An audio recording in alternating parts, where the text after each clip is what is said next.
The world was a very different place in 1982.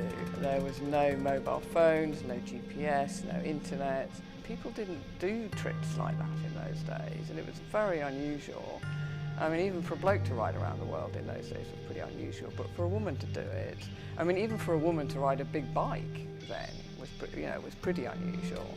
I didn't really want to keep on working and keep on waiting till it was the perfect time to go, because I thought if you do that, you never leave. So I thought I'll pack my bike up, take the money I've got, and see how far I get. When I bought my Stroke 6, I just knew it was a BMW, and I knew that they were reliable. At the time, you couldn't get any Tour Tech or Metal Mule, or none of that existed. So I decided to make my own aluminium panniers. And although they didn't look very pretty, they did do the job, and they were very easily repairable as well. I think the overall thing that I learned when I was travelling was that I could deal with anything and I could cope with anything. I think you don't know the person you are unless you are prepared to test yourself and push yourself and find out. If you're broken down in the middle of a desert and you've got half a litre of water and you've got nothing for hundreds and hundreds of miles, the buck stops with you. You have to sort it out. You have to find out what's wrong with your bike. And once you've managed to do that once, then you don't kind of worry about it again.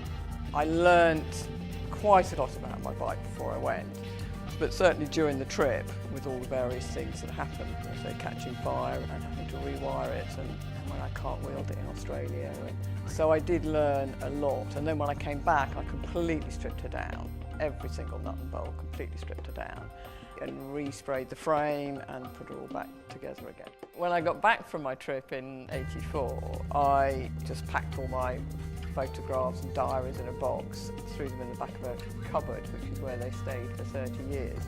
In 1988, I found a derelict water tower and decided I wanted to convert it, turn it into my home. So I spent the next 7 years building. The tower was finished in about 94, 95, and I won 5 architectural awards for it. A year and a half ago, I got this email from this agent in Hollywood who wanted to buy the rights to my story to make a film. So it seemed a good opportunity to actually write a book. It would be great if my book can inspire people to travel and make people realise that they too can do anything. I always say the hardest thing is actually leaving. Once you leave and you're on the road and you realise what an amazing experience you're having, all your fears and all your worries about doing the trip will just go. The trip completely changed my life, and I would say it very much made me the person that I am now. I think I will always ride motorbikes. I mean, I was working out the other day, I've actually been riding bikes for over 40 years. But I think I will always ride bikes. I can't imagine the day that I wouldn't be riding a motorbike.